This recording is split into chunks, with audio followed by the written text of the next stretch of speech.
Michel Barnier has warned Britain faces crippling trade tariffs if it slips too far below European Union standards. The Brussels diplomat insisted the bloc can suspend chunks of the trade and cooperation agreement if the UK attempts to undercut its businesses. He hinted Britain's City of London reforms, a reversed pesticide and an overhaul of workers' rights regulations could trigger corrective measures. Mr. Barnier suggested the UK would be stripped of its zero tariff and zero quota with the bloc if it falls too far below European standards. In a newspaper interview, he said, "With our agreement, the UK can now export goods without quotas or tariffs to the EU. However, he, Boris Johnson, announced his intention to deregulate in 3 areas: financial services, pesticides and working hours. Will this change of rules lead to unfair competition which risks destroying jobs in Europe? All situations of distortion of competition will have to be assessed objectively.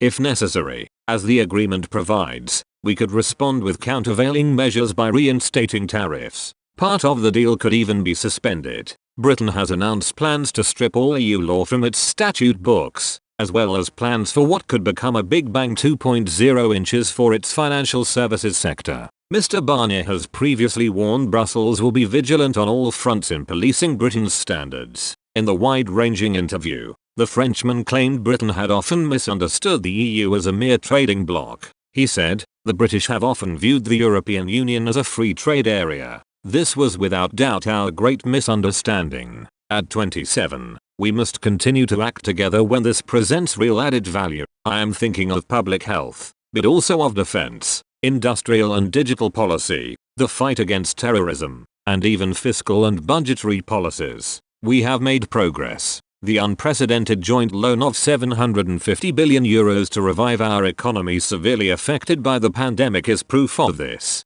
But Mr. Barnier stopped short of insisting the formation of a European superstate should be the end goal for the Brussels project. He said, "I happen to be a minority, but I have always been respected. I have always thought that France is not great when it is arrogant, that it is not strong if it is lonely. This idea that one can be European and patriotic is increasingly shared on the right. But I've never been a blissful European. I'm not a federalist. There is no such thing as one European people, much less one European nation. I think nations will always be needed to fight nationalism.